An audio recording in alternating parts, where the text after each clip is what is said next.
Bom, gente, vamos dar início aqui, só esperar o pessoal de Libra se posicionar para a gente poder começar o nosso evento.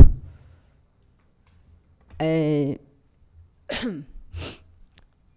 gente queria fazer só, primeiramente, desde logo, agradecer a presença de todas e todos. Vamos fazer uma brevíssima apresentação para dar um contexto sobre o IA, sobre as atividades que estão sendo realizadas e que já foram realizadas também. Destacar a participação, né, das nossas mantenedoras e dos patrocinadores que estão permitindo que esse evento aconteça e que várias outras iniciativas do IA também fiquem de pé.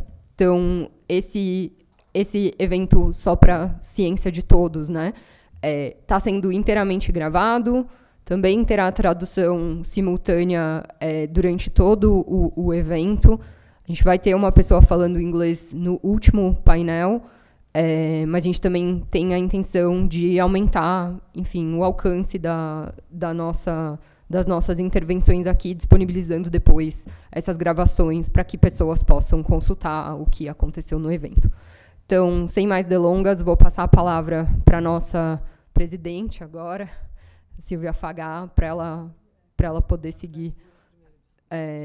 Não, então a gente mudou. Gente, a informalidade do evento é essa. Assim, não, primeiro, a Priscila acabou de decidir que a nossa ex-presidente e a atual vice-presidente, Priscila Brolli. Obrigada. Alô?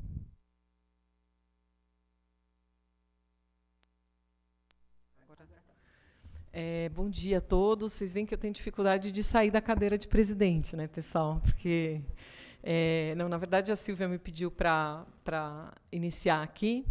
Eu sou, então, a primeira ex-presidente oficial, né, da UIA. Entreguei o meu mandato para a Silvia agora, no mês de junho. Então, por isso que eu queria fazer essa breve introdução. Eu vou deixar a Silvia falar das nossas realizações, porque a Silvia era a nossa vice-presidente, então, até assumir agora o cargo. E eu vou seguir como vice-presidente por mais um ano aqui, junto com a Silvia, e ajudando, junto com todas as nossas diretoras, ajudando aqui nas atividades. Então, eu só queria passar aqui, oficialmente, né, o mandato. E, desde logo, vou passar a palavra para a Silvia. Também agradeço a presença de todos, os patrocinadores, as mantenedoras que ajudam aqui nas nossas atividades diárias, as voluntárias, né, nossos gerentes, nossas diretoras. E passo, desde logo, para a Silvia. Obrigada, Marcela. Obrigada, Pri. Bom, eu fico muito feliz, honrada e orgulhosa de estar aqui nesse momento hoje, inclusive representando o IA agora como presidente. E abrindo, eu vou fazer uma abertura bem breve para não atrasar o nosso painel. Abrindo aqui esse evento, o 4º evento anual, até o IA já tem uma existência mais longa, mas por conta da pandemia o evento anual ficou um pouco comprometido em alguns anos, mas agora a gente retoma e fazendo todos os anos presencialmente. Também uma iniciativa de fazer novamente agora em Brasília, para poder contar com um público que tem mais dificuldade de se deslocar para São Paulo, que pode presenciar aqui o evento estando em Brasília. E agradeço os paulistanos e de outras regiões que estão aqui hoje e fizeram o esforço de vir para cá para prestigiar o evento. E a rede aqui segue crescendo. Eu fico muito feliz de ver a rede crescendo, que ela começou em 2018, mais como uma rede que ganha muita intensidade via WhatsApp, mas que já começou desde zero, já tendo evento anual, já tendo várias outras iniciativas e que tem crescendo muito nos últimos anos, especialmente. A gente tem podcasts nacionais e internacionais, a gente tem o programa de mentoria, que é muito importante, o IA Júniors, a gente tem os livros, as publicações. Desde o ano passado, a gente conta, inclusive, com um apoio importante de patrocínios para os eventos, para o prêmio Raizen, né, o IA Raizen, que também nos permitiu, inclusive, trazer os livros para formato físico, não só formato digital.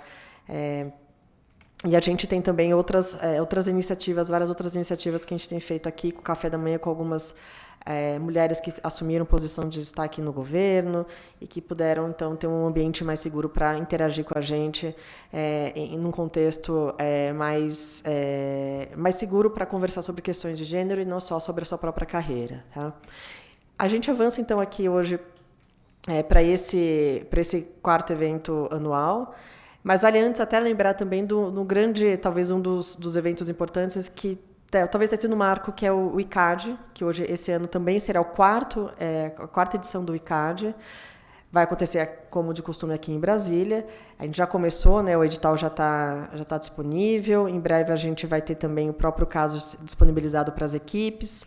E é um marco importante porque é um evento que a gente faz em parceria com o próprio CAD e que ajuda a gente a promover não só uma advocacy mesmo do antitruste, né, com os alunos de graduação que cada vez mais têm se engajado e de várias regiões, então a gente também consegue, de certa forma, promover um pouco mais de integração regional, um pouco mais de diversidade, porque a gente vê que a nossa comunidade antitruste, por vezes, acaba ficando muito marcada pelas pessoas de Brasília, do Rio e de São Paulo, e a gente vê pelo ICAD que, de fato, tem pessoas qualificadíssimas, estudantes qualificadíssimos já sendo formados em concorrência em vários outros lugares aqui do Brasil, e isso, para a gente, é uma coisa bastante simbólica e bastante importante em termos de diversidade, em termos de integração, e a gente fica bastante orgulhosa desse projeto com o CAD, que tem ficado cada vez mais importante. E aproveito já para fazer um pedido e um convite para todos que estão aqui para acompanharem, quem for de Brasília e puder estar aqui, vir participar como conselheiro ou contribuir no dia da sessão final lá no CAD. Também é um dia bastante interessante de acompanhar, de ver, de prestigiar também as equipes que chegam na etapa final. Então, fica aqui um convite para todos que puderem acompanhar o ICAD também fazerem isso. Mas o movimento importante que também o IA tem dado, digamos, nos últimos 2 anos de forma mais intensa, é justamente não só crescer do ponto de vista de projetos, de realizações, de buscar, inclusive, mais debates de diversidade e inclusão, mas internamente a gente se organizar e institucionalizar. A gente tem contado, desde o ano passado, com um apoio muito importante das mantenedoras, então eu volto aqui a agradecer, reiterando a Marcela e a Priscila, que o apoio financeiro das mantenedoras tem sido crucial para que a gente, então, dê esse passo para o IA começar a crescer de uma forma mais independente, institucionalizada e de forma sustentável. Então, ter projetos recorrentes, para a gente ter, inclusive, uma estrutura administrativa, uma estrutura jurídica que realmente garanta essa evolução do IA e que a gente agora quer, inclusive, canalizar recursos, e é para isso que também as diretoras, as gerentes, a Pri, junto comigo, vai continuar ajudando a criar esses instrumentos internos para a gente poder avançar, então, numa governança interna de tomada de decisão, num processo sucessório que dê continuidade para o IA no longo prazo. Então, agradeço de novo as mantenedoras, as diretoras e as gerentes por isso. E, já finalizando, queria fazer um agradecimento bem especial para quem tornou não só todas as atividades aqui, né, as gerentes, as mantenedoras, as diretoras fazem todas as atividades possíveis, mas hoje quem está tornando esse evento possível é especialmente a diretora Marcela Matiuso, e temos 2 gerentes também responsáveis por isso, que é a Gabriele, Esmeraldo, e a Malu Palha Alves, que estão aqui correndo já há uns 4 meses com esse evento. E a Fabi Tito. Cadê e a Fabi Tito está aqui também. Que está correndo por aí também.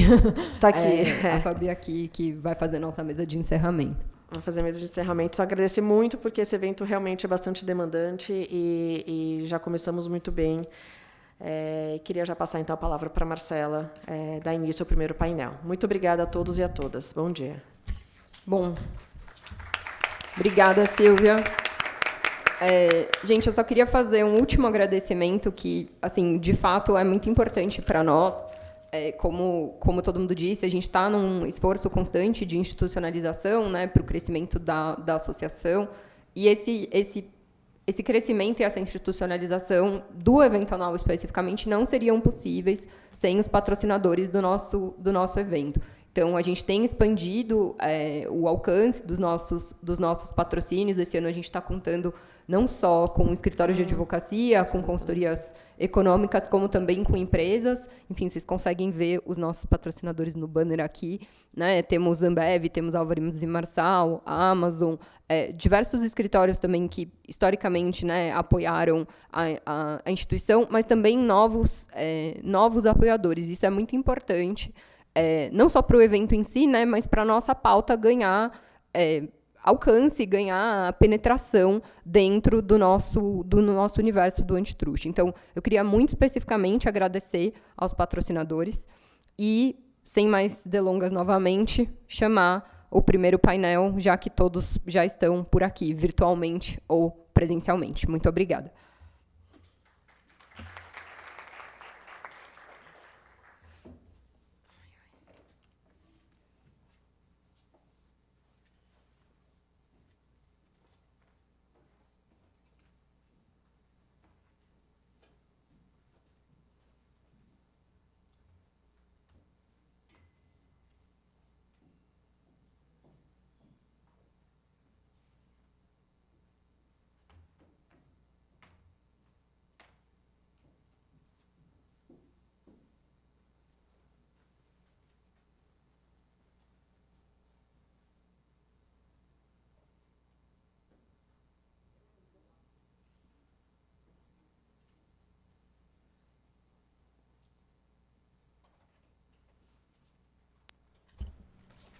Tá ligado? Tá.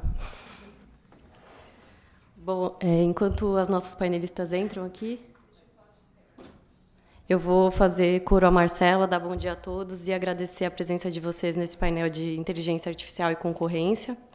E eu queria já começar agradecendo ao IA pelo convite para ser moderadora dessa mesa com esses painelistas tão simpáticos, qualificados e interessantes. Sejam bem-vindas, gente. Bom dia.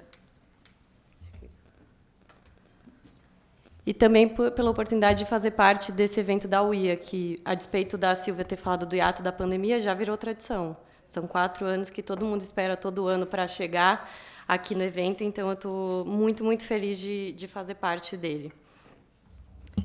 E espero que vocês curtam bastante as discussões que nós trouxemos hoje. E aí, antes de apresentar esses membros, a Ana já está conectada, que ótimo.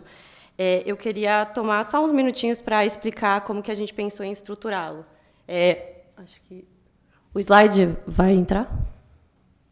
A gente tem um slidezinho. A gente fez uma distribuição em blocos temáticos de perguntas, que eu vou direcionar perguntas difíceis aos painelistas aqui.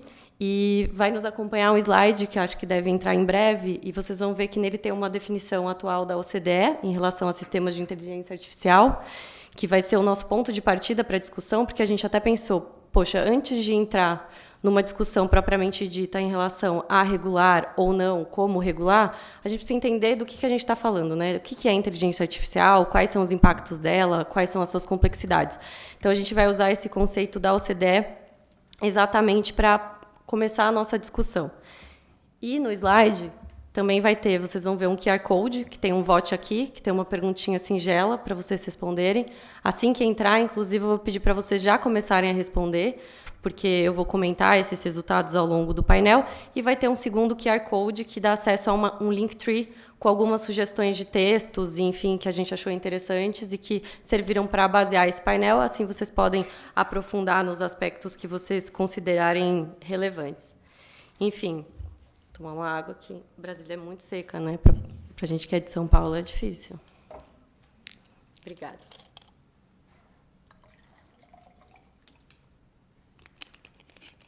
Acho que...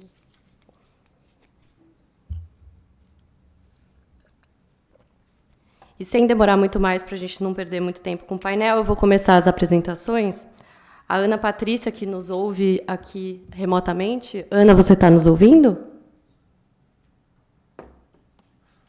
Muito bem, eu só não os vejo. É uma pena, mas que bom que você está nos ouvindo. Obrigada pela sua presença. A Ana é atualmente subsecretária de Acompanhamento Econômico e Regulação no Ministério da Fazenda. Ela é graduada em Direito pela Universidade Federal do Pará, com especialização em tributário e em regulação dos serviços de transportes terrestres.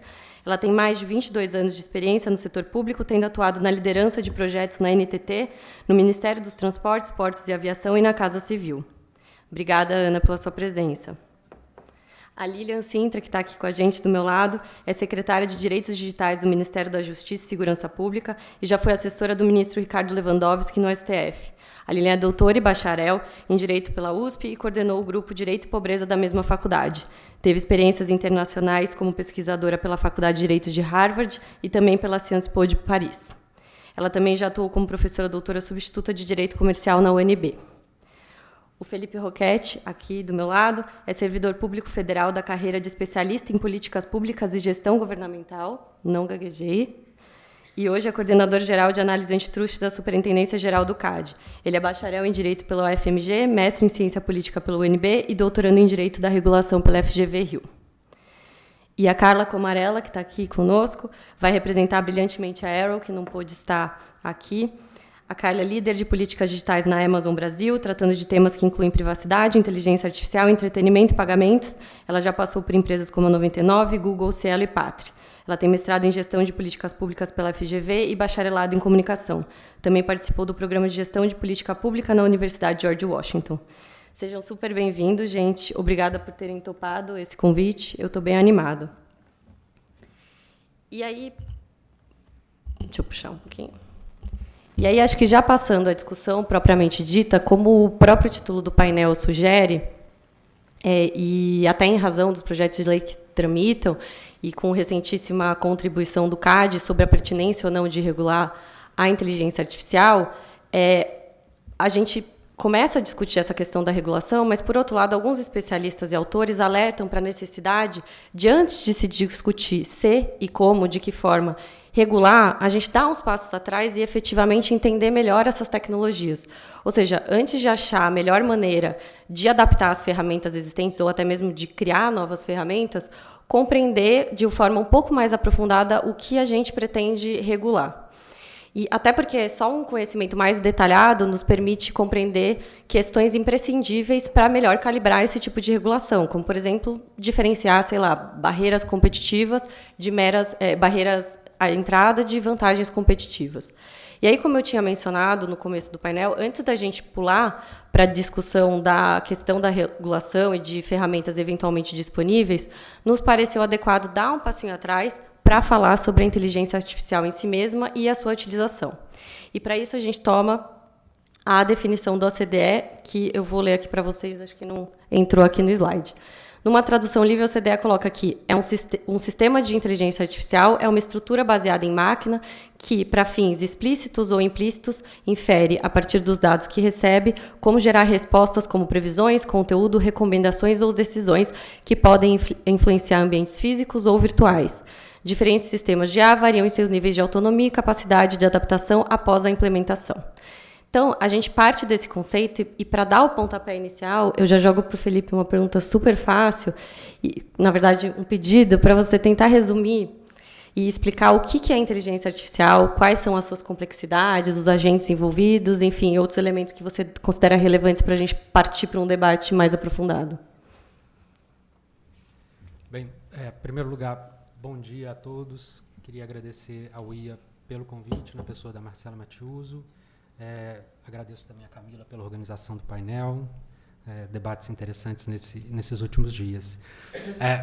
Eu acho que a definição da OCDE, que foi recentemente aperfeiçoada, ela dá um panorama bastante interessante do que seria inteligência artificial. De uma maneira bem simplificada mesmo, inteligência artificial pode ser compreendida como qualquer tipo de sistema baseado em máquina, sistema computacional, que realiza tarefas que usualmente seriam realizadas apenas por seres humanos. No conceito da OCDE, ela traz alguns exemplos dessas atividades que antigamente eram realizadas só por seres humanos e passaram a ser realizadas também por máquina, como a capacidade de realizar previsões, a capacidade de realizar recomendações e, mais recentemente, com os modelos generativos, a capacidade de gerar conteúdos como textos, imagens e som. Mas existe um elemento adicional que também está contemplado no conceito da OCDE e que talvez seja o mais interessante, o mais difícil da gente mensurar, que é a capacidade desse sistema computacional melhorar ao longo do tempo. Não seria... Talvez o paralelo humano seria a capacidade de aprendizado, mas no conceito da OCDE eu acho que ela traz dois elementos que são mais elegantes, que é a capacidade desse sistema ao longo do tempo se adaptar às mudanças do ambiente no qual ele produz esse tipo de conteúdo, de predição, etc. e a capacidade dele ter níveis diferenciados de autonomia. Então, nesse arcabouço que é bastante amplo, existem uma série de técnicas e modelos que são classificados como inteligência artificial. Pessoalmente, eu acho que o conceito da OCDE é bastante interessante porque ele é enxuto, ele é baseado em usos e não na descrição das técnicas de inteligência artificial, e isso traz duas vantagens, eu acho, em termos regulatórios. A primeira é que evita uma obsolescência precoce da regulação. Se você construir um conceito baseado em técnicas, você tem o risco de surgir uma nova técnica e que não é contemplada pela regulação. E foi o que aconteceu recentemente. Se a gente for verificar a experiência da regulação da União Europeia, as primeiras versões não incluíam, por exemplo, a possibilidade de regular os modelos generativos, como chats que surgiram, e eles posteriormente incorporaram o conceito da OCDE. O segundo ponto que eu acho que é interessante, quando a gente trabalha com conceitos mais voltados para uso e não para técnicas, é que você evita um risco que não é desprezível, que tem impacto significativo na regulação, que é o risco da sobreinclusão, né? Você incorporar na regulação técnicas que não deveriam ser reguladas. Ou, o reverso dessa moeda, a subinclusão. Você deixar de regular técnicas e modelos que deveriam ser regulados. E aí, assim, pode parecer que é uma discussão lateral, nem é muito sexy, né, ficar discutindo conceito de tecnologia, mas eu acho que é uma discussão super relevante, porque a partir desse tipo de discussão, a gente tem uma série de implicações para a efetividade tanto da atuação de um eventual órgão regulatório, quanto para a atuação das autoridades de defesa da concorrência. E aí eu destaco 3. O primeiro, quando a gente discute conceito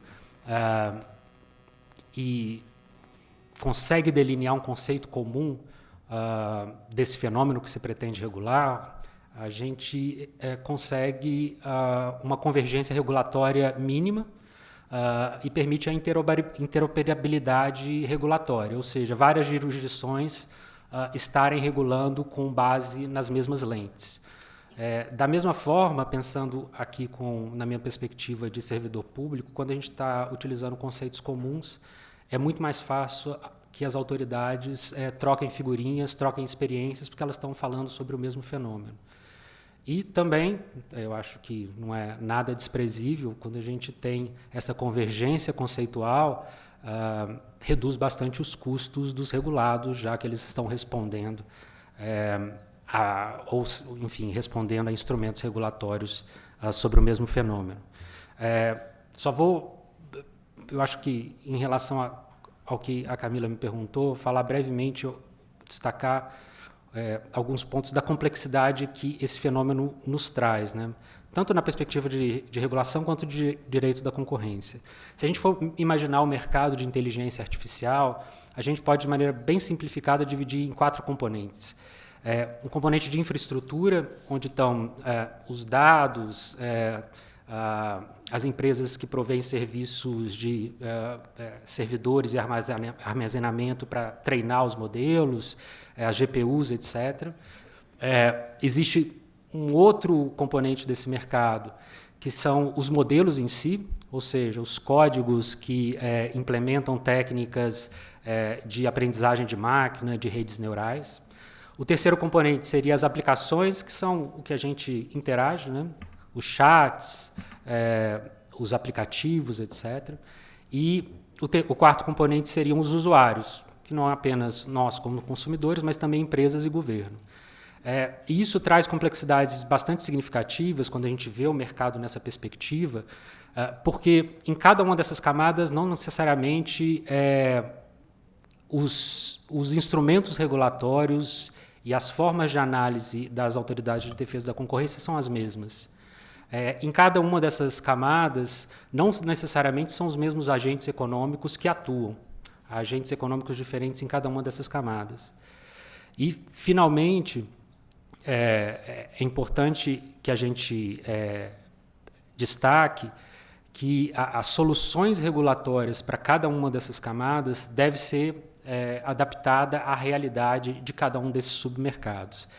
Então, assim, eu vejo que existe uma complexidade que não é trivial no mercado de inteligência artificial e que existe uma assimetria de informação muito grande entre as agências, as autoridades públicas e os agentes de mercado.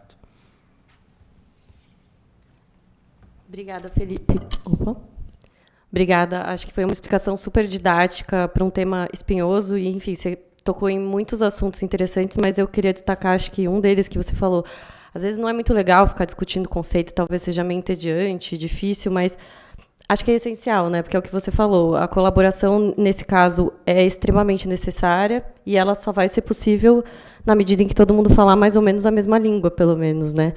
E eu acho que isso toca diretamente a questão da simetria informacional que você colocou agora no final, porque se a gente não conseguir nem falar sobre as mesmas coisas, como que a gente mata esse gap, né? Como que a gente enfrenta isso? Então, eu fiquei feliz aqui com a nossa escolha de começo do painel, porque, de fato, a gente precisa estabelecer alguns pontos em comum e de partida para conseguir ir para discussões mais aprofundadas. E aí eu acho que, passando com essa melhor compreensão da estrutura e das complexidades, e acho que indo para uma aplicação mais prática, eu jogo aqui para a Ana e para a Lilian, acho que a gente pode talvez seguir essa ordem mesmo. O que vocês consideram que é uma utilização responsável e pró-competitiva, então, da inteligência artificial? E em que medida isso difere a depender do porte do agente econômico que a gente está falando, né? Até em termos econômicos, financeiros e de participação de mercado?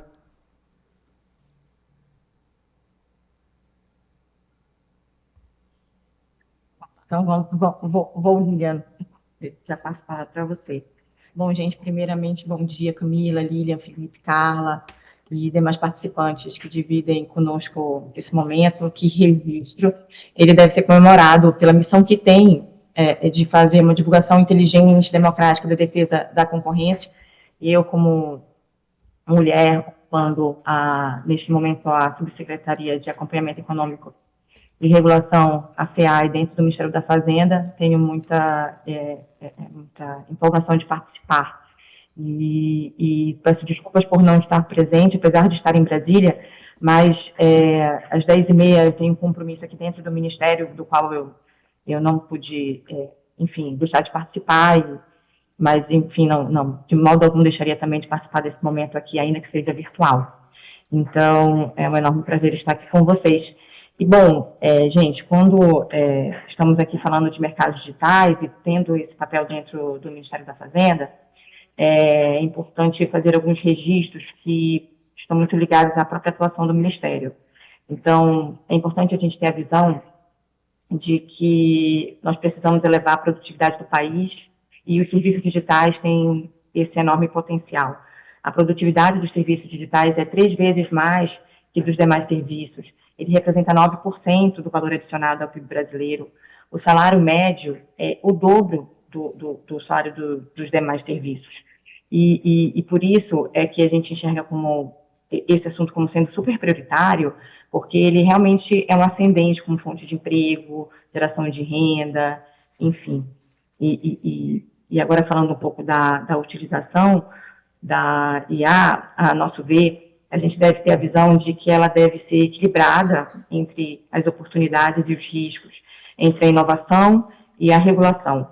A gente entende assim, não pode deixar de regular, mas deve ser feito isso com cuidado, para não impedir a inovação e não impedir de nos beneficiar dessas vantagens, né? E um ponto super importante é a questão da transparência, pois a gente acompanha o assunto e vê que os algoritmos, eles erram, eles praticam discriminação. E outro ponto, que é a questão da segurança de dados, que é uma preocupação, né? A gente pega, por exemplo, o uso na área de plano de saúde, em que podem haver ações prejudiciais aos consumidores, que podem partir do acesso indevido a dados da doença dos pais, né, daquele consumidor. Outro ponto que aqui dentro do Ministério da Fazenda a gente tem muita atenção quando se trata desse assunto é a questão da análise de crédito. A gente vê a ir se ampliando, né? E isso é excelente, porque vai trazer competição para o setor bancário. Mas, apesar disso, a gente tem que ter um olhar para isso com parcimônia, pois é preciso evoluir numa análise, numa maturidade, para que também não haja discriminação nessa questão de análise de crédito. Aqui, dentro do Ministério da Fazenda, a gente defende a visão de deixar para os órgãos reguladores setoriais como o melhor ente a promover a regulação, né? Algo mais setorial. Ainda que hajam uma coordenação regulatória acima, a gente entende que os reguladores setoriais, eles equilibrados, eles vão ter uma melhor visão e com isso melhor aproveitamento desse conhecimento específico para regular esse setor sem impedir a evolução. Então, além de falar dessa questão de transparência, segurança de dados, respeito também aos direitos autorais, também que é algo que a gente enxerga como sendo importante, a nossa ação vem sendo no sentido de que haja utilização responsável e pró-competitiva da inteligência artificial. E com isso, definir que o problema deve ser muito bem delineado, né, para ser apresentado para o regulador e com isso ser adotada a melhor decisão dentre aquelas possíveis. A gente tem um universo extremamente complexo, porque aí ela pode ser criada por diferentes empresas que atuam em mercados relevantes e é utilizada por empresas que não necessariamente são concorrentes em si. Então, isso traz um desafio muito grande para a definição dessa parte legal que a gente acha que vai ter oportunidade de falar ainda nesse painel. Então, do ponto de vista regulatório e concorrencial, a nosso ver, a gente tem que identificar quem está desenvolvendo a inteligência artificial, qual a sua aplicação, quem utilizará essa inteligência, quais são as possíveis implicações concorrenciais geradas a partir dessa utilização. E ao responder esses quesitos, a gente vai poder partir por uma análise antitrust clássica de definição dos mercados relevantes, poder de mercado, relações verticais, entre outras variáveis que impactam na regulação de concorrência dos mercados. Então, assim, falando de concorrência, a regulação de AI, ela deve considerar o poder de mercado tanto das empresas que desenvolvem, como das que aplicam para suas atividades fim, e com isso evitar abusos, porque detém o poder de mercado. E a elevação de barreiras à entrada de novos concorrentes nesses mercados, ela vai ser definida, quais seriam essas barreiras, de que modo seria, a partir de um estudo que leve em consideração esses pontos que o Felipe trouxe muito bem aí, das especificidades de cada atuante e de cada consumidor desse mercado. Obrigada, Ana. Lilian, com você. Bem, bom dia a todas e todos que estão aqui. Sempre um enorme prazer participar dos eventos da UIA e rever rostinhos tão já amigos, próximos, alguns até de tanta saudade, faz tempo que eu não via. Então, agradeço muito o convite para estar aqui e revê-las, né? E também agradeço o empenho para colocar um evento assim de pé.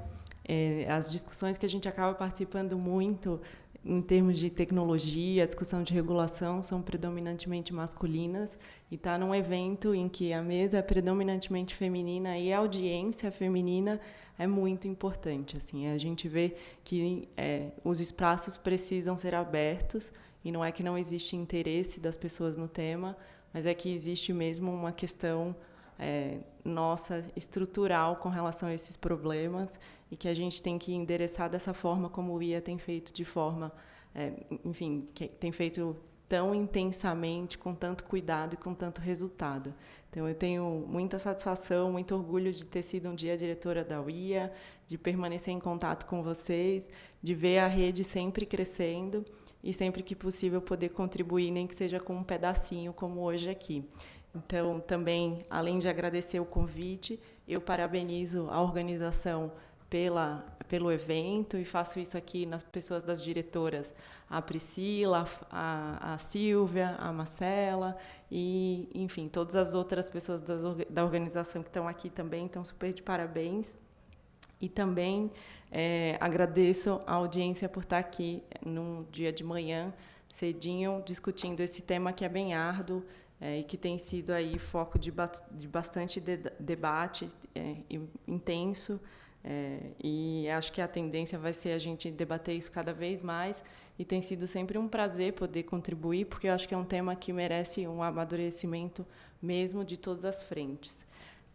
E passo, então, a responder a pergunta. Também cumprimento meus colegas da mesa, desculpa, é um prazer estar aqui com vocês hoje.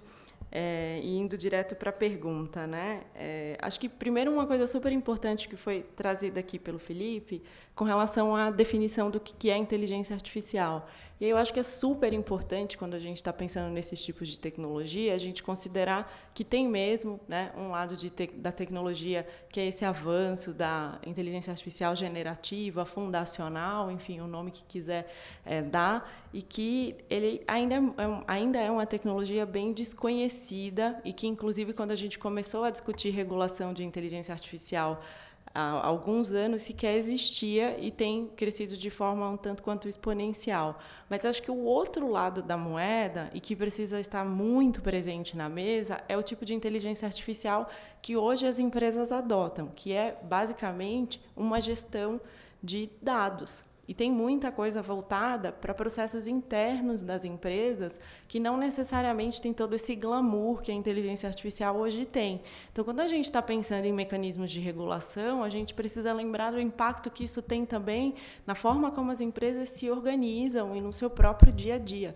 Então, para dar exemplos muito banais, assim, tem inteligência artificial voltada para gestão de RH, para a gestão de, enfim, produtos, né, ou de acervos. Então, às vezes, quando a gente coloca tudo na mesma definição e tudo, né, na mesma cesta, cria uma certa dificuldade de compreensão do que a gente está querendo regular. E aí, algo que eu sempre falo, e é todo dia quase um mantra, assim, a gente precisa saber qual que é o problema para propor soluções que sejam efetivas. Se a gente não tem clareza do problema, as nossas soluções vão ficar no papel. E aí, então, ter essa diferenciação com relação ao tipo de problema que está na mesa e a definição, que, como foi muito bem colocado aqui pelo Felipe, do que é inteligência artificial, ela é primordial para a gente continuar o debate. E aí, do ponto de vista da concorrência, acho que, primeiro, sempre que a gente sentar na mesa para falar de concorrência, as pessoas vão logo para o impacto, né? Porque é discriminatório. Mas, assim, um passo atrás, se a gente parar para pensar a função da concorrência, que é o próprio bem-estar do consumidor e do mercado, a inteligência artificial deve ser pensada, e é o que a gente tem feito, pelo menos, do ponto de vista de um risco. E aí, o que tem de inovador e o que tem de interface com a concorrência, né? É que a gente sempre pensa o risco do produto, do ponto de vista do direito do consumidor, como um risco de safety and health, que é basicamente a segurança do próprio produto. E isso é muito importante. Ninguém quer comprar produto que traz risco alto para dentro de casa. Eu sempre dou um exemplo que é meio esdrúxulo, mas assim, eu tenho muito medo de panela de pressão. Não entra de jeito nenhum na minha casa. Não acho seguro. Eu criei esse certo trauma. Assim, eu não compro, eu não ganho de presente. Assim, se eu ganhar, eu devolvo. Porque eu não acho seguro. É uma coisa da minha cabeça. Ninguém nunca me convenceu de que é seguro. E se eu tiver essa mesma impressão de inteligência artificial, eu não vou querer na minha casa, eu não vou querer perto de mim. Então, vejam que o interesse, porque às vezes também a forma como essa discussão é colocada na mesa, parece que só quem tem interesse de regular é quem está protegendo os outros contra a discriminação. E não é verdade. As empresas têm absolutamente todo o interesse, e essa é a base do direito do consumidor, de entregar um produto seguro, para que todo mundo se sinta confortável de usar e queira, enfim, sempre usar a próxima geração daquele produto, né? E aí, para mim, não adianta a próxima geração da panela de pressão, porque eu não estou convencida na própria essência do negócio que é seguro. E aí, estou dando esse exemplo porque eu tenho certeza absoluta que todo mundo usa, então é coisa da minha cabeça. Eu tenho esse medo e não acho o produto seguro, então para deixar bem claro que é uma opção do consumidor, né? Não é uma opção de como o marketing coloca o produto na mesa. A gente, como consumidor, tem a opção de escolher o produto que a gente quer.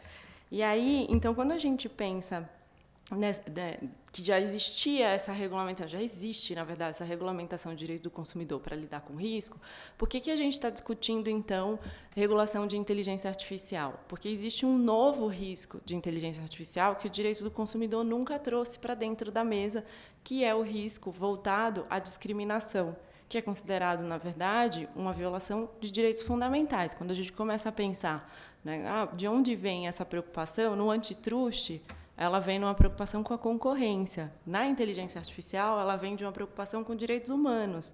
É uma preocupação de que as pessoas, o emprego ou as pessoas, da forma como usam, não vão ser excluídas do processo como todo. E aí, isso é o que existe de inovador na regulação de inteligência artificial. Como que a gente vai trazer um novo aspecto de regulação e de discriminação para dentro da mesa? E aí eu acho que o antitrust tem essa riqueza de tratar, né, a não discriminação há muito tempo. E essa possibilidade de contribuir para o debate de como que a gente olha, né, para mecanismos que são de fato efetivos para lidar com a não discriminação do ponto de vista da concorrência, porque eu acho que aqui a gente vai ter que andar em várias frentes. E aí, acho que o antitrust, quando pensa na questão da não discriminação, tem um mecanismo extremamente relevante de regulação que é assimétrica.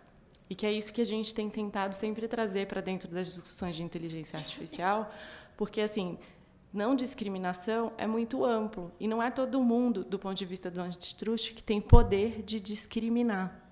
E isso a gente está tentando trazer para a discussão de inteligência artificial, porque o impacto da discriminação deve ser relevante. Se a discriminação está envolvendo, por exemplo, um mercado, como é no caso do antitrust, a gente vai olhar o quê? Poder de mercado, participação de mercado e o efeito. Então, a gente vai olhar também para a questão dos efeitos e das eficiências. Isso a gente ainda não desenvolveu no arcabouço de inteligência artificial. Como que a gente vai olhar para uma violação, né, para um risco do produto? Como que a gente vai provar que teve, por exemplo, um risk assessment voltado para não discriminação? Eu fiz essa pergunta, eu estava em Bruxelas há 2 semanas, até encontrei a Silvia lá, fiz essa pergunta para o pessoal da autoridade lá, e a resposta que eles me deram foi: a gente ainda não sabe, a gente está formando aqui, criando um formulário que será preenchido. Falei, tá bom, está indo na lógica do antitrust, a gente também preenche formulário no antitrust, então vamos ver qual que vai ser esse formulário, como que eles vão entregar esse tipo de preocupação. Então, estou trazendo essa questão porque acho que, assim, quando a gente olha para a interface com concorrência, temos um grande ganho em já estar olhando para não discriminação há muito tempo. Quando a gente olha para a face de como a gente protege pequenas empresas face a grandes conglomerados, o antitrust também traz esse aprendizado.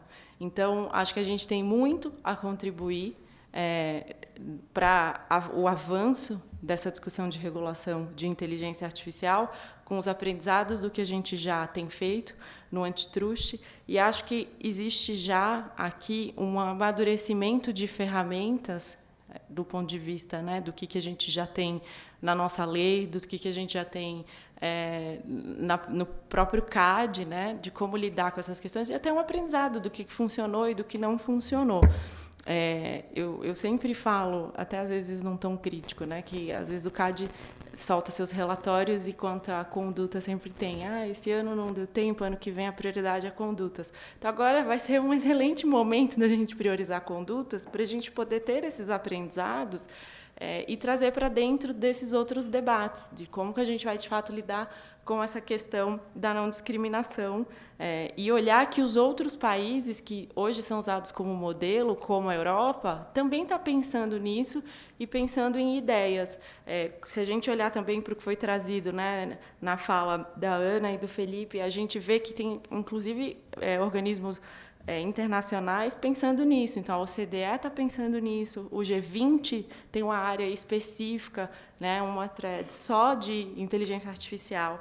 A ONU tem um comitê, está levando também uma proposta de regulamentação mais global para a inteligência artificial. Então, acho que está todo mundo hoje tentando entender essas questões, e é extremamente relevante a gente olhar para trás.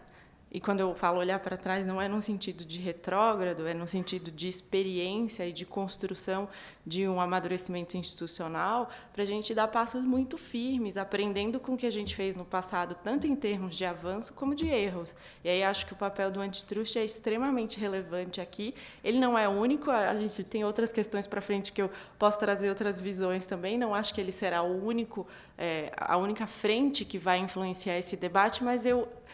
apesar de não estar num lugar isento, porque sou do antitrust, acho que ele é extremamente relevante para a gente pensar inteligência artificial. Obrigada, Lília.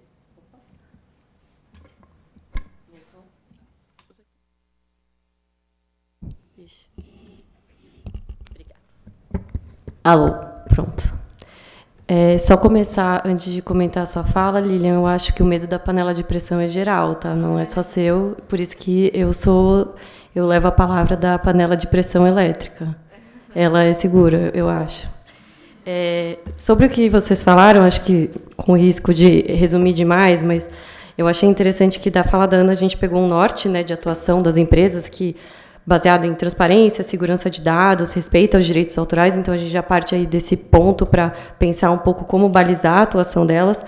E, pegando esse gancho do que você falou, acho que no meio da sua fala, de que as empresas têm interesse em atuar de forma responsável e mostrar que estão atuando de forma responsável. Aí eu uso esse gancho para me socorrer da Carla agora e perguntar como que a Amazon tem utilizado a inteligência artificial para potencializar seus serviços, suas atividades, e o que ela tem feito para garantir um uso responsável dessas novas ferramentas. Obrigada, Camila. Bom dia a todo mundo. É uma super honra estar aqui. Primeiro evento do IA que eu participo, primeiro evento que a Amazon também participa, então, muito obrigada pelo convite, uma honra estar aqui junto com colegas e pessoas com quem a gente vem conversando, a Amazon vem fazendo esse engajamento com o governo também, para tentar mostrar, de fato, como que a gente vem utilizando nos nossos serviços de uma maneira responsável a inteligência artificial. Antes de entrar nesse ponto, a Ana Patrícia comentou como os serviços digitais vêm contribuindo para a economia. Então, é bem oportuno eu comentar que, recentemente, a gente publicou um relatório de impacto econômico da Amazon, desde o início dos nossos serviços aqui no Brasil, em 2012, e a gente contribuiu já para 25% do PIB nesses últimos anos. A gente já pagou 17 bilhões em salários. Então, e hoje em dia a gente emprega diretamente em torno de 18 mil pessoas e indiretamente 165 mil pessoas. Então, a gente tem uma presença muito relevante aqui no Brasil e de fato, contribuindo para o crescimento dos negócios e da economia de uma maneira geral. E, em termos de inteligência artificial, eu acho que a Amazon é uma empresa que ela é muito pioneira no uso de tecnologia, então a gente já vem usando inteligência artificial há pelo menos 25 anos nos desenvolvimentos dos nossos produtos, então não é algo novo. Então, essa história de uso da inteligência artificial também faz com que a gente busque maneiras responsáveis para que essa tecnologia seja aplicada aos nossos serviços. A gente sabe que tem muitas empresas, muitos setores, empresas de todos os tamanhos usando inteligência artificial, mas o que diferencia a Amazon de verdade com esse tipo de tecnologia são 3 pontos. O primeiro deles é a Amazon tem entre os seus valores a obsessão pelo cliente. Então, a gente tenta usar a inteligência artificial de uma maneira em que você traga uma experiência melhor para o consumidor e um serviço cada vez mais atrativo para o consumidor de fato e que ele entenda que aquilo é benéfico para ele, muito como a secretária falou. A gente também tem como um dos princípios a democratização dessa tecnologia. Então, fazer com que cada vez mais outros negócios possam se valer dos desenvolvimentos que a gente vem fazendo com o uso dessa tecnologia da inteligência artificial para se desenvolverem a si próprios, para poder entender que aquilo ali pode ser benéfico num outro contexto. E, por fim, é a questão do desenvolvimento de uma inteligência artificial responsável. Usar mecanismos e ferramentas para evitar o uso de inteligência artificial que possa trazer algum risco ou que possa trazer, enfim, vieses dentro daquela tecnologia que a gente está desenvolvendo. Então, a inteligência artificial dentro dos negócios da Amazon, ela tem uma estrutura muito básica de trazer um benefício social, no final das contas, também para o consumidor. E eu vou dar um exemplo aqui, uma coisa muito básica, né? A secretária até estava falando que as empresas usam inteligência artificial em vários momentos, dentro das mais diversas maneiras. Então, na Amazon, por exemplo, na hora que a gente vai entregar nossos pacotes, existe um uso de inteligência artificial para otimizar as rotas. E as informações que são utilizadas para o desenvolvimento dessa tecnologia são as mais variadas. Então, são os mapas, as ferramentas que a gente tem em cima das vans, que captam o movimento do trânsito, os sinais de trânsito. Então, com isso, a gente faz com que, por exemplo, a gente consiga atender a comunidade de Paraisópolis, por exemplo, dentro de São Paulo, com o mesmo nível de serviço, qualidade, rapidez e segurança que qualquer outro consumidor da Amazon em qualquer outro lugar. Então, tem esse componente social da inteligência artificial também. Dentro da Alexa, espero que vocês sejam consumidores e conheçam a nosso serviço, mas na Alexa você tem alguns dispositivos que tem a tela, então você consegue selecionar algumas opções dentro dos serviços ali da Alexa através do movimento dos olhos. Então, pessoas que têm algum tipo de redução de mobilidade conseguem ter acesso a esse serviço também, porque a gente consegue usar a inteligência artificial para oferecer essa funcionalidade. A mesma coisa numa chamada de vídeo, através ali dos dispositivos Echo. Pode ter uma tradução simultânea ali, uma descrição do texto daquilo que está sendo falado para alguém que pode ter algum tipo de limitação também.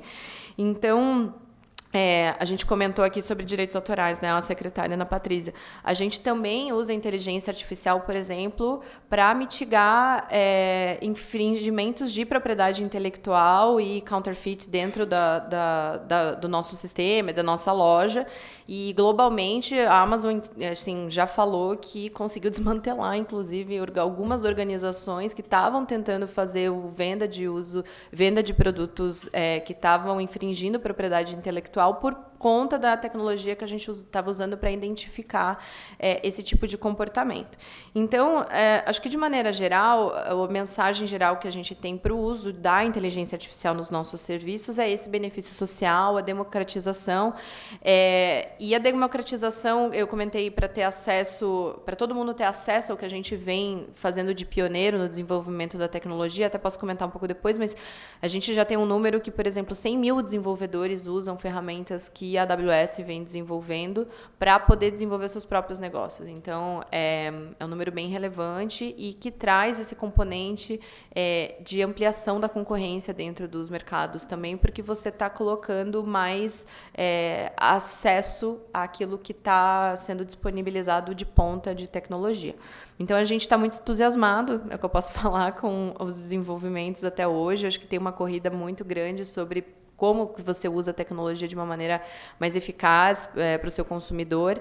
E estamos aqui também à disposição para sempre contar um pouco mais de como que a gente vem usando os nossos serviços. Obrigada, Carla.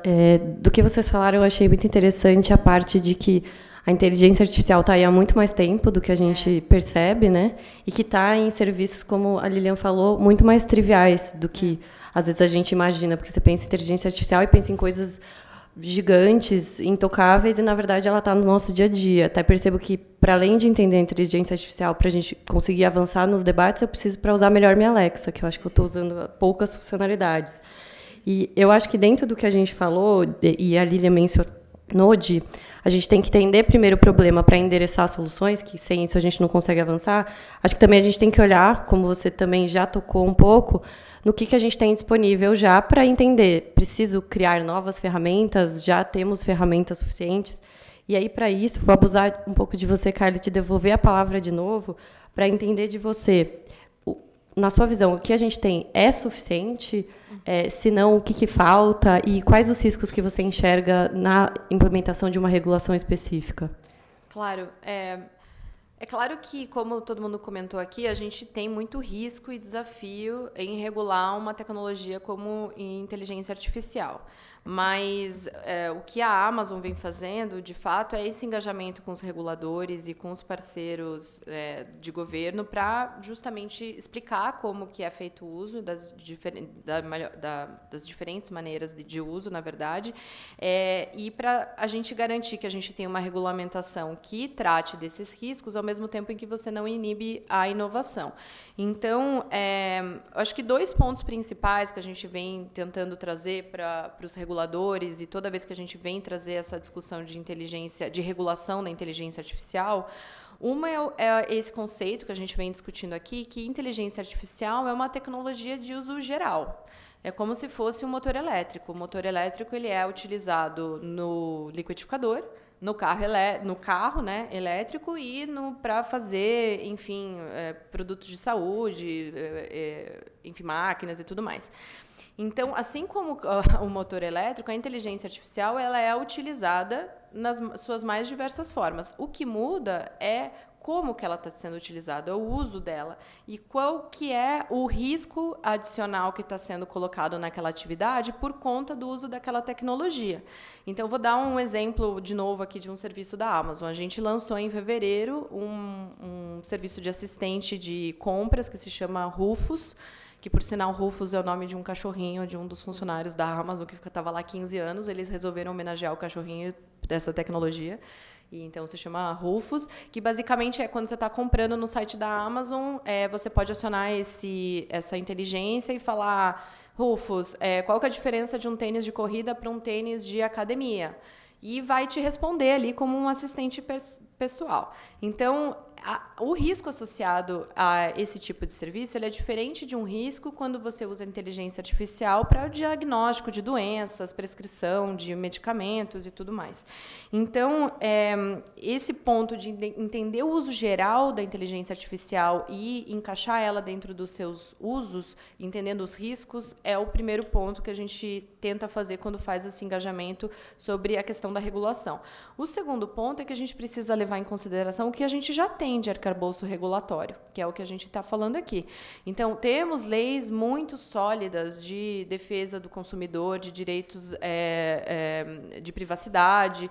Então, o que é entender o que a gente tem, inclusive antitrust, que a gente está discutindo aqui especificamente, mas assim, é entender o que a gente tem de marcos regulatórios que já estão em vigor, como eles conseguem abarcar os riscos que estão colocados ali e qual que é o componente adicional que a inteligência artificial está trazendo e que talvez não possa ser abarcado por aquela regulação que já está em vigor. Porque, senão, você corre o risco de ter incongruências entre essas regulamentações. E o que a gente concorda, que foi mencionado aqui na mesa, acho que até pela Ana Patrícia, é a questão de cada setor ou cada regulador setorial desenvolver uma expertise dentro da sua área de atuação sobre como a inteligência artificial está afetando aquele componente específico que está dentro do seu escopo. Então, você entender dentro da tua área específica e regular a partir dela cria um ambiente regulatório muito mais eficaz e coerente no que diz respeito ao arcabouço regulatório que a gente já tem em vigor hoje no Brasil. Obrigada, Carla. Acho que ficou muito claro das falas de vocês a abrangência da inteligência artificial e como ela pode fomentar uma miríade de serviços diferentes, até o que a gente falou, dos mais triviais até os mais complexos. E aí, acho que pensando nisso, Felipe, quais são os desafios que isso traz para a autoridade de concorrência e o que a gente já tem disponível em relação a esse aspecto? Parece que é um recurso fácil, eu vou me esconder atrás do que eu falei na minha primeira fala. Eu acho que ainda o principal desafio é a assimetria de informação entre governo e mercado, entre os principais agentes de mercado. E eu vou fazer uma analogia, ainda que imperfeita, sobre um caso recente, não é relacionado à inteligência artificial, mas é mercados digitais, eu acho que pode ilustrar um pouquinho como essa assimetria se verifica na prática, né? Em 2016, houve eleição presidencial nos Estados Unidos, houve toda aquela controvérsia em torno da Cambridge Analytica, E a Meta Facebook decidiu criar uma iniciativa que permitisse que pesquisadores propusessem estudos e experimentos que fossem conduzidos durante a eleição presidencial americana de 2020, para verificar se, de fato, as plataformas da Meta, tanto Facebook quanto Instagram, teriam capacidade de influenciar o comportamento dos eleitores. Eles fizeram uma grande chamada, pesquisadores das melhores universidades do mundo. Foi contratada uma instituição para verificar se a Meta estava cumprindo com os termos da abertura das plataformas para a realização dessa pesquisa. E os primeiros 4 estudos foram publicados, salvo engano, ano passado, na Nature e na Science. E um desses estudos, que é muito interessante, foi o seguinte: os pesquisadores supunham que a arquitetura das 2 plataformas, do Facebook e do Instagram, ao fomentar ou incentivar o compartilhamento de conteúdos mais controversos, incentivaria a polarização e, assim, de certa forma, influenciariam os eleitores a posições mais extremadas no espectro político norte-americano. E aí o Facebook, a Meta, autorizou que esses pesquisadores fizessem uma alteração no algoritmo de disponibilização das notícias, tanto no Facebook quanto na Meta. O algoritmo em implementação nessas 2 plataformas disponibiliza os conteúdos no feed dos usuários de acordo com o nível de engajamento ou de controvérsia daquelas notícias ou conteúdos. E o suposto dos pesquisadores era que, se alterasse essa forma de disponibilização, por exemplo, para um critério cronológico, notícias mais recentes seriam disponibilizadas primeiro, não necessariamente as notícias que eram mais compartilhadas na plataforma. Isso influenciaria e reduziria a polarização dos usuários. E eles implementaram isso no período de 6 meses prévio à eleição norte-americana de 2020. E os resultados foram muito decepcionantes, foram de encontro aos supostos dos pesquisadores. A alteração na forma de disponibilização das notícias e conteúdos não alterou o nível de polarização, nem alterou o posicionamento político ou o nível de disseminação de desinformação nas plataformas. É um exemplo imperfeito, é um paralelo imperfeito, é uma analogia imperfeita, mas eu acho que isso traz, de maneira bastante palpável, esse desafio. A gente tem alguns supostos de como essas tecnologias são implementadas. Obviamente, a gente já tem problemas identificados, existe uma casuística gigantesca de problemas relacionados ao uso de ferramentas de inteligência artificial, de vieses, casos na Holanda, nos Estados Unidos. Podemos ficar a tarde inteira, o dia inteiro conversando sobre isso. Mas eu acho que ainda existe uma assimetria muito forte. Isso não quer dizer que tudo se resume à abertura para diálogo, ou seja, governo e empresas se sentarem na mesa vai resolver tudo. Mas eu acho que isso é um primeiro passo essencial para que o poder público tome as melhores decisões em relação aos instrumentos regulatórios de uma inovação tão significativa que traz a inteligência artificial. Dando um passo, descendo, né, uns 10 metros, um pouquinho, ficando mais próximo do chão, eu acredito que existem alguns instrumentos regulatórios que são bastante interessantes, principalmente para facilitar a identificação de incidentes e potenciais condutas problemáticas, que seria a criação de programas de denunciantes de boa-fé, ou whistleblowers. O PL existente no Congresso Nacional já prevê a proteção da identidade, né, de denunciantes, mas não cria um programa de recompensa. Eu acho que é uma ferramenta poderosa em mercados nos quais existe essa assimetria. Recentemente foi publicada uma carta pelos principais pesquisadores da área, e aí eu faço uma digressão. Eu acho interessante, né, quando a gente está lidando com a inteligência artificial, as pessoas publicam carta. Eu sou da época da carta. Quando eu morava em Belo Horizonte, eu conhecia o nome do meu carteiro. Ninguém aqui conhece o nome de carteiro, mas eu mandava carta.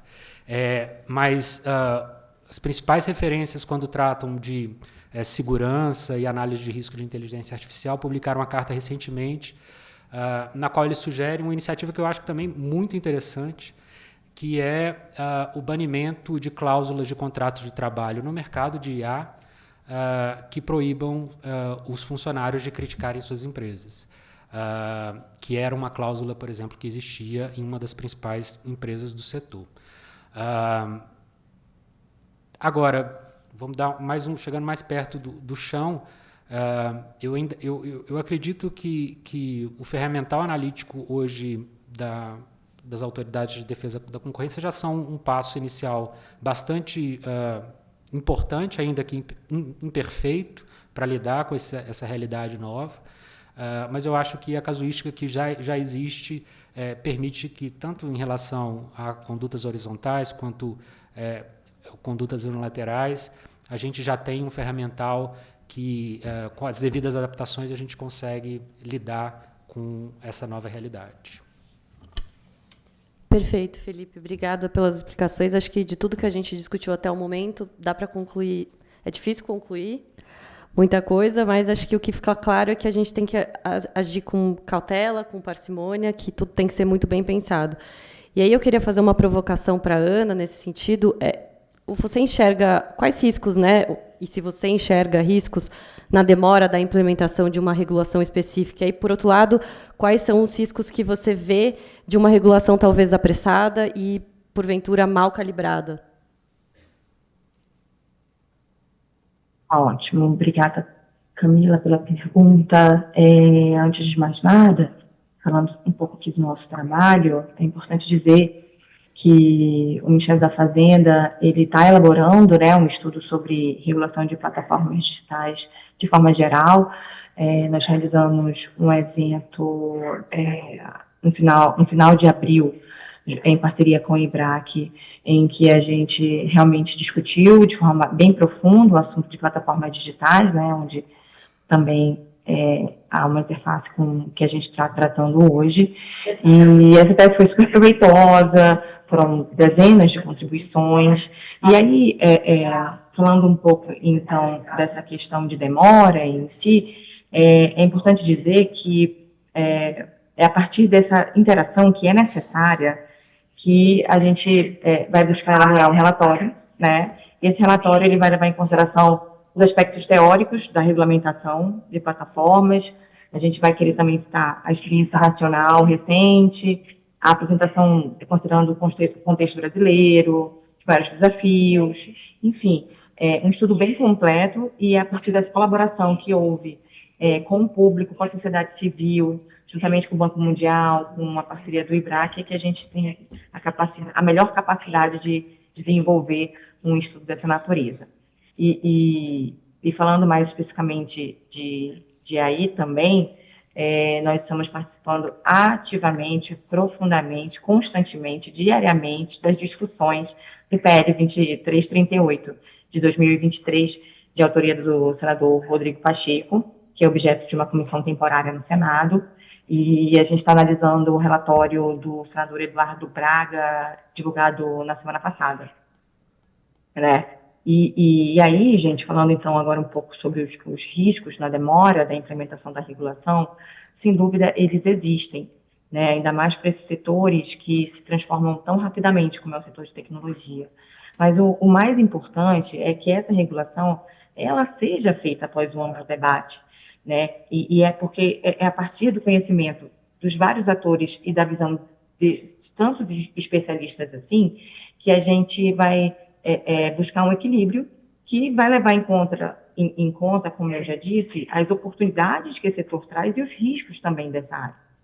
É importante, por exemplo, agora nesse ambiente de construção legislativa que a gente está passando, que há muitas variáveis que têm que dar certo neste momento, considerando os interesses de tantos lados, para que para que saia uma regulamentação, uma lei que trate do assunto. Quando a gente está dentro do governo, a gente tem plena consciência de que, às vezes, não basta querer fazer, tem que ver o melhor momento de fazer. A própria escolha do momento da gente tratar de plataformas digitais foi somente esse ano, porque no ano passado já começou com uma discussão em relação à questão de conteúdo. Então, vejam bem, apesar da gente entender desde o início do ano passado da importância de tratar de plataformas digitais, não era o melhor momento de tratar do assunto para que não houvesse uma confusão, né, uma confusão no sentido de misturar os assuntos junto com o tema de discussão de conteúdo em redes sociais e etc. Então, a gente tem que estudar o assunto e tem que também ver um melhor momento de fazê-lo. Mas, como também já foi citado pelos colegas, felizmente, no dia de hoje, a gente tem legislações que se aplicam, né, muito bem a esse ambiente. A gente tem o Código de Defesa do Consumidor, tem a Lei de Segurança de Dados, e principalmente, quando a gente fala aqui de antitruste, o Código de Defesa da Concorrência, que é considerado um dos mais modernos do mundo. Ele tem um escopo amplo, e com isso, ele não faz uma distinção entre mercados. E aí o CAD, ele pode aplicar, né? Ele já vem aplicando, inclusive, a Lei de Defesa da Concorrência nesses mercados da melhor forma, e com isso a gente tem resultados, né, que vêm tratar, né, de prevenção, repressão de abusos, e isso eu falo de plataformas digitais, de AI, enfim, a gente tem plena consciência da nossa responsabilidade, e a gente está trabalhando para que tenhamos uma regulação inteligente, completa, e que, ao mesmo tempo, leve em consideração todas as variáveis desse sistema. Obrigada, Ana. Eu acho que talvez você tenha que sair antes da gente conseguir terminar aqui, então, pelo compromisso que você mencionou. Então, eu queria já agradecer demais a sua presença e a aula que foi a sua participação aqui. E aí, eu acho que já passo aqui para a Lilian, para você falar um pouco para a gente, ultrapassando um pouco esse universo antitruste, que a gente discutiu bastante, que outras ferramentas você enxerga que estão disponíveis no nosso ordenamento, até completando essa última parte da fala da Ana. Obrigada, Camila. Acho que uma coisa super importante da fala da Ana é com relação, né, ao que a gente tem na mesa. E acho que o modelo que tem sido muito trazido para o Brasil, que é o modelo europeu, ele é um modelo de uma estratégia digital. Ele não é um modelo de regulação de plataforma, um modelo de regulação de conteúdo, um modelo de regulação de inteligência artificial. Ele é ainda, né, em construção, é uma estratégia digital preocupada com todas essas frentes. Então, aqui, e aí acho que só para ser muito clara, né, o que a gente tem lá em termos dessa estratégia? Tem, além do AI Act, que é voltado para a inteligência artificial, tem o Digital Services Act, que é voltado para conteúdo, Digital Markets Act, voltado para a regulação econômica de plataforma, tem o GDPR, que é o equivalente à nossa Lei Geral de Proteção de Dados, tem o Data Act, que cria uma infraestrutura de base assim, de dados, e por aí vai, são alguns desses, enfim, normativos que estão lá, tentando colocar a União Europeia dentro do jogo. E aí é importante olhar para essa geopolítica do mundo digital. Que isso, por exemplo, em termos dos Estados Unidos, foi pensado ainda no governo Obama. Quando a gente aqui estava discutindo o marco civil da internet, Estados Unidos já estava pensando como vou me colocar no mercado global digital e qual que vai ser o meu papel, e criando o que a gente aqui chamaria de campeões nacionais, que são esses grandes provedores e essas empresas com essa capacidade de uma atuação internacional, né, uma atuação transnacional. E aí a Europa hoje está tentando criar, né, esse mecanismo jurídico para entrar na geopolítica. E aí, aqui no Brasil, a gente tem que fazer a mesma coisa. Qual que é a nossa estratégia digital? O que a gente vai colocar na mesa para entrar nessa competição? Porque nós somos a 8ª economia do mundo, voltamos para esse espaço de novo. Apesar de ser um país extremamente desigual, a gente tem uma capacidade de produção absurda. E aí é importante nessa coisa do desigual, porque a solução para os nossos problemas será distinta da solução desses países, porque a gente vive desafios aqui que não estão presentes lá. Então, por exemplo, voltando de novo para a base, né? O que tem de novo quando a gente fala em regular inteligência artificial? Por que a gente não está olhando para o risco do produto como a gente olhou para todos os outros mercados até então? Porque existe um novo risco de discriminação que muita gente vai virar e falar: O modelo europeu é voltado para a proteção de direitos. Tem até um livro que ficou super famoso que fala o modelo americano pró-mercado, o modelo europeu pró-direitos, o modelo chinês pró-Estado. É uma simplificação muito grande, eu nem gosto muito desse livro, mas ele ficou famoso em colocar isso dessa forma. A gente poderia se colocar no livro, na segunda edição, como um modelo pró-desenvolvimento, inclusão social, já que a gente é esse país tão desigual. Para isso, a gente tem que estar pensando nessa estratégia digital. E aí, o que a gente tem hoje na nossa mesa? A gente tem a LGPD, a Lei Geral de Proteção de Dados. Cadê o resto? Né? Então, engraçado quando a gente mistura os temas e vem, como o Felipe colocou, né? Qual a preocupação com desinformação. Onde que na Europa a desinformação está? Né? E essa preocupação com inteligência artificial, deepfake, algo que a gente tem usado muito aqui na discussão de direito eleitoral, né? Já que esse é um ano de eleições municipais. Não está no AI Act, está no Digital Services Act. Está numa proteção com conteúdo, que é o output da inteligência artificial. A inteligência artificial lá foi uma conclusão de que a parte de dados estava protegida, com o GDPR. A parte de output, que é o resultado, está protegida, com o DSA. E a parte dos desenvolvedores, onde está? Não estava protegida em lugar nenhum. A preocupação com o uso ético e responsável da inteligência artificial, que é o que a gente tem mais falado hoje, está na produção dessa ferramenta. Como ele estava fora do escopo de discussão, foi criado o AI Act. E eu acho que, para ser muito clara na minha fala, eu não estou dizendo que a gente tem que ter lei para tudo isso. Eu estou dizendo só que a gente tem que ter essas mesmas preocupações para a gente poder, de fato, endereçar o que está na mesa, né? Então, extremamente relevante esse momento em que o Ministério da Fazenda fez a tomada de subsídios e até nós, no Ministério da Justiça, fomos convidados a contribuir com essa tomada de subsídios, né, no que vai ser o resultado de tudo isso. E até brinquei na época, eu falei, olha, tem muita coisa aqui no Ministério que é trabalho, mas discutir antitruste é prazer, eu vou com a maior alegria do mundo, vamos lá. E aí, acho que o que tem que estar na mesa são esses pontos, né? E aí, enfim, o momento da gente também ser criativo com o que a gente vai apresentar como possíveis soluções. Não sei, tem crítica também de que a Europa exagerou um pouco, né, nesse formato de uma estratégia digital muito burocratizada e que ela é muito, muito engessada. E o nosso mercado é um mercado diferente, né? É um mercado que a gente, por exemplo, não está conseguindo, de fato, proteger nossos dados, né? A LGPD veio e trouxe esse grande aprendizado de uma dificuldade de implementação de um tema que é bastante especializado. Então, como é que a gente vai para os desenvolvedores se os nossos dados também ainda estão ali caminhando? A gente precisa fazer isso junto, né? A gente tem que caminhar também com esse fortalecimento de uma proteção de dados mais efetiva. E aí, o aprendizado que fica para mim disso e de várias outras questões, como, por exemplo, eu sempre me coloco nas discussões de mercados digitais no Antitruste, quando as pessoas perguntam, a lei é suficiente? Eu falo, gente, eu não sei, mas ela pode ser melhor aplicada. Então, falta a efetividade na aplicação da lei.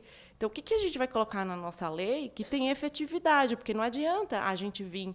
E aí, vou para o mundo acadêmico, que é um mundo confortável, não adianta a gente vir com esse pensamento positivista, colocou na lei e funciona. Não funciona.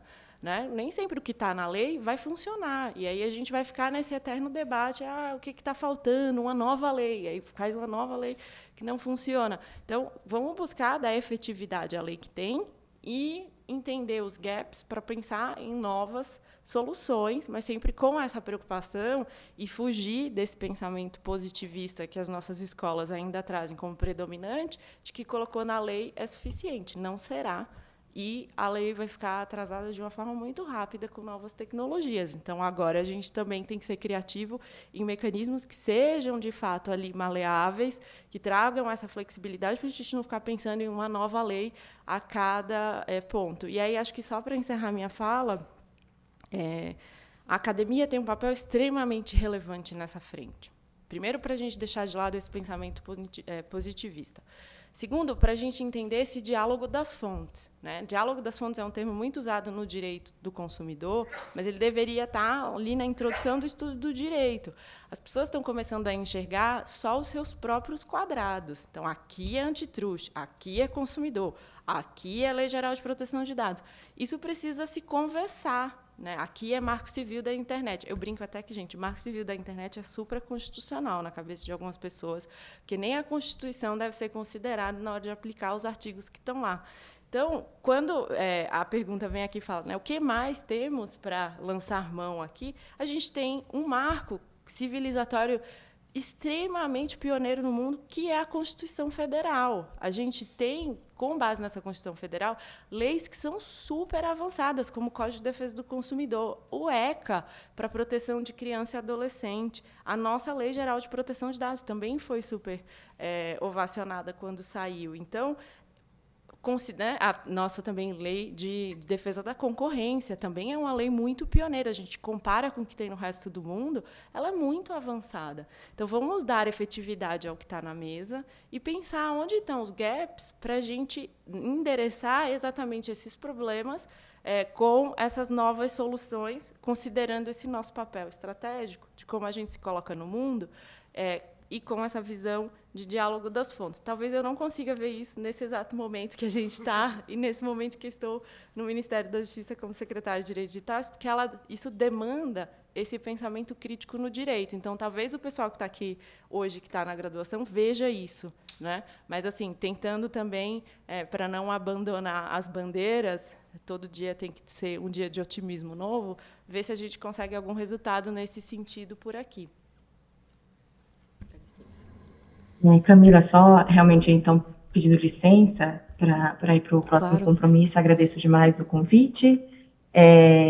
Foi um prazer participar e espero estar com vocês em outras oportunidades. Um bom dia a todos. Obrigada, Ana. Aqui, dando continuidade, a gente já estourou um pouquinho o tempo, mas eu peço licença para a organização, para a gente só comer mais um pouquinho do coffee break. E aí, acho que para agilizar um pouco esse finalzinho, porque egoisticamente, é uma parte do painel que eu estou muito curiosa para ver as respostas, então eu vou lançar todas as perguntas em bloco, e aí acho que vocês podem ir respondendo na ordem que a gente tinha combinado, e eu vou ser um pouco chata e pedir para tentar restringir a, sei lá, 2 minutinhos de fala, só para a gente não atrapalhar muito o resto da agenda. Mas a primeira vai ser para a Lilian aqui, que na semana passada, no evento da FGV de São Paulo, foi feito um balanço sobre o DMA, e foi discutido que a recente instauração de algumas investigações em relação a algumas empresas, Google, Meta e a Apple, pode indicar, inclusive, que a regulação por si só, da forma como ela foi implementada, enfim, não é suficiente para efetivamente mudar o comportamento das empresas. Isso me levou a pensar, então, será que então a regulação não faz mais sentido que seja direcionada a facilitar monitoramento e aproximar as autoridades do setor privado e, enfim, tornar mais fácil a detecção de possíveis condutas do que efetivamente já trazer obrigações e proibições a priori? E aí eu já vou lançar as outras 2 perguntas só para a gente ganhar tempo. Para o Felipe, porque aqui, só para vocês entenderem, esse último bloco temático é muito voltado ao que a Lilian falou, de a gente tem que entender qual a estratégia que a gente está perseguindo. E, para entender a estratégia, eu acho que uma pergunta essencial que me veio na cabeça, lendo os papers, é qual que é nosso foco, né? E aí, primeiro, essa parte de para que a regulação deveria ser direcionada, se proibir, obrigar, ou efetivamente aproximar e facilitar o monitoramento. Na parte mais antitruste, o que me chama a atenção são as discussões sobre colusão algorítmica, né, com precificação dinâmica. E eu vi vários debates de alguns especialistas alertando que será que esse deveria ser o foco? Isso é um risco real? A gente deveria despender tantos esforços e recursos que já são limitados olhando para esse tipo de conduta? Talvez condutas unilaterais que estão sendo um pouco deixadas de lado nesse debate não seriam mais o foco, ou na criação de condições efetivas de concorrência? Queria entender de vocês qual a percepção sobre isso, e aí, por final, passar para a Carla de novo a palavra, para você falar. A gente falou muito hoje sobre assimetria informacional, sobre a necessidade de colaboração entre setor público e privado, e até acho que para definir exatamente as estratégias que a gente quer perseguir, qual o foco que a gente deve adotar e como melhor alcançar isso, o que a Amazon tem feito para contribuir com as autoridades. Dá para ouvir? Obrigada, Camila. Acho que serei bem breve na minha resposta. Eu tenho sempre falado, né, soluções para esses tipos de problemas que a gente tem entendido hoje, né, com mercados digitais, ou, enfim, específico de inteligência artificial, eles só serão possíveis se a gente fizer de forma, de fato, coletiva e dialogada e com consenso. Então, a Carla já esteve lá no Ministério da Justiça, isso é que eu sempre falo, assim, é muito difícil a gente pensar em regulação sem saber qual que era o problema. E, para isso, a gente tem que estar muito próximo, conversando, entendendo quais são as questões. É óbvio que assim, a assimetria vai sempre existir.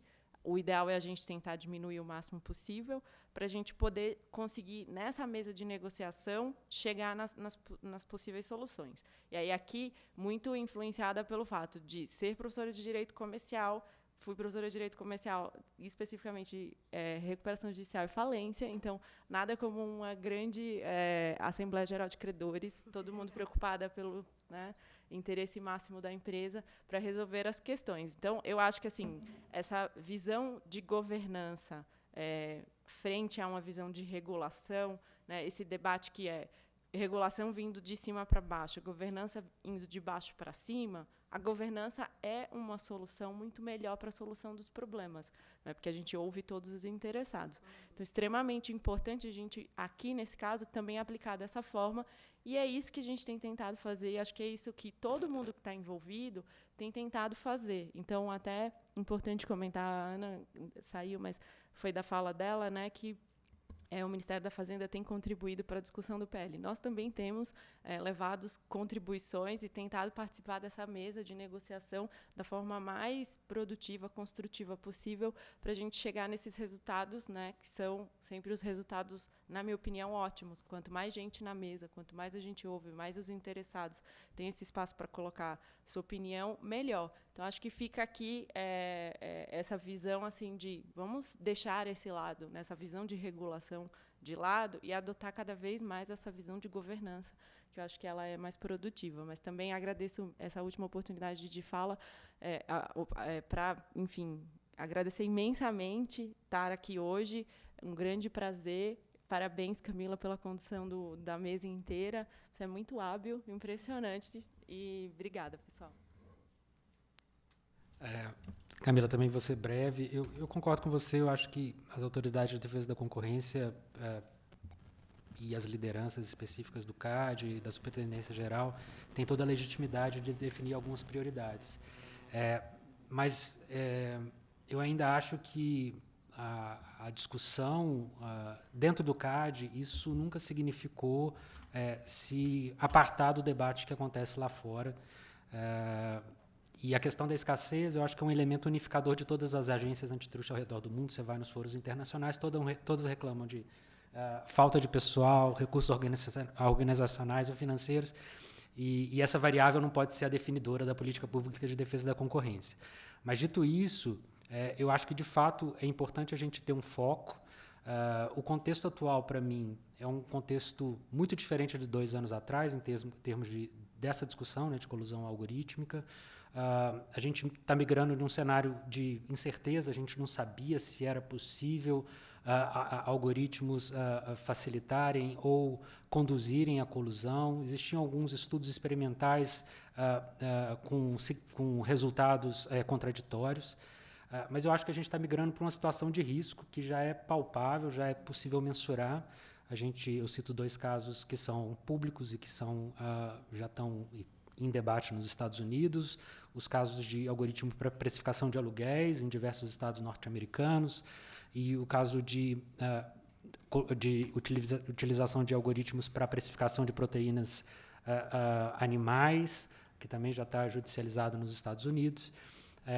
E eu acho que esses elementos nos permitem dizer que o CAD tem espaço para atuar e dedicar esforços ou uma equipe para analisar esse tipo de conduta. Em relação a condutas unilaterais, eu concordo com você, eu acho que é um campo extremamente relevante para que a gente realize esse tipo de análise. Antes de vir para cá, eu pesquisei. No ano passado, o mercado online envolveu compras e vendas de mais de 3 trilhões de dólares, sendo 800 bilhões de dólares só nas Américas. Então, o tema de precificação dinâmica em relação a possíveis condutas unilaterais é extremamente relevante, mas eu tenho um conforto muito grande. Toda vez que eu durmo à noite, eu lembro da Carolina Helena na CGA 11 e fico tranquilo, porque eles estão atentos a esse tipo de problema. A gente estuda lá dentro da SG, mas eu acho que, de fato, é um campo que a gente precisa ter um foco a despeito das escassez de recursos. Bom, respondendo a tua pergunta, acho que começando por esse fórum, né? Acho que um fórum como esse, em que você consegue colocar o poder público, o setor privado, a academia, todo mundo junto para discutir e pensar melhores modelos, é um bom começo ou uma parte importante do processo. Então, eu agradeço por estar aqui. A Amazon, especificamente, acredita muito nessa parceria, colaboração com reguladores e com o setor público para realmente esclarecer e dividir mesmo como que os nossos negócios se desenvolvem, como que é o uso, aqui no caso, né, a gente está discutindo de inteligência artificial dentro dos serviços que a gente leva ao consumidor e por que a gente toma as decisões, né, que a gente toma e que são muito voltadas para o consumidor. Então, por que a gente decidiu oferecer aquele serviço e por que o consumidor estava pedindo aquilo? Eu acho que a gente pode levar essa voz importante também para esses debates. A Ana Patrícia comentou muito sobre a consulta pública do Ministério da Fazenda. A Amazon mandou comentários para essa consulta pública. Teve uma segunda que foi coordenada pela Anatel, que tinham perguntas também sobre questões de mercado. A gente também contribuiu com o nosso ponto de vista. Então, acho que esses mecanismos que a gente tem à disposição e que abrem espaço para o diálogo e para a colaboração são essenciais. E nós, como empresa, entendemos que a participação nossa também é essencial para poder discutir qual que é o melhor caminho dentro dessa estratégia que a própria secretária comentou.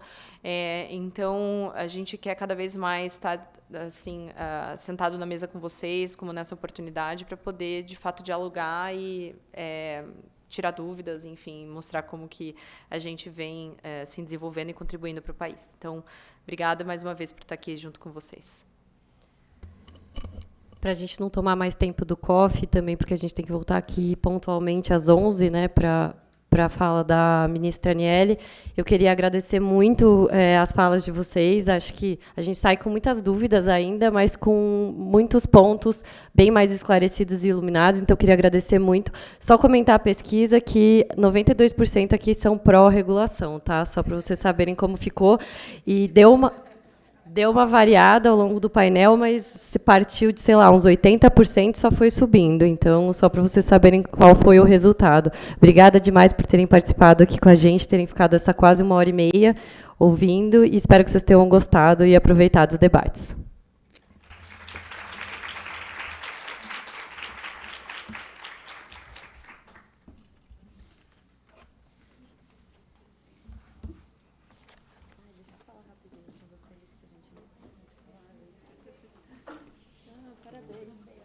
Fiquei muito feliz quando eu vi seu nome lá. Obrigada. Deixa eu te dar oi direito, que você estava na sala. Você é muito hábil no painel. É a primeira vez. Sério? Mentira. Quase perguntei assim, será que ela é jornalista? Direito mesmo?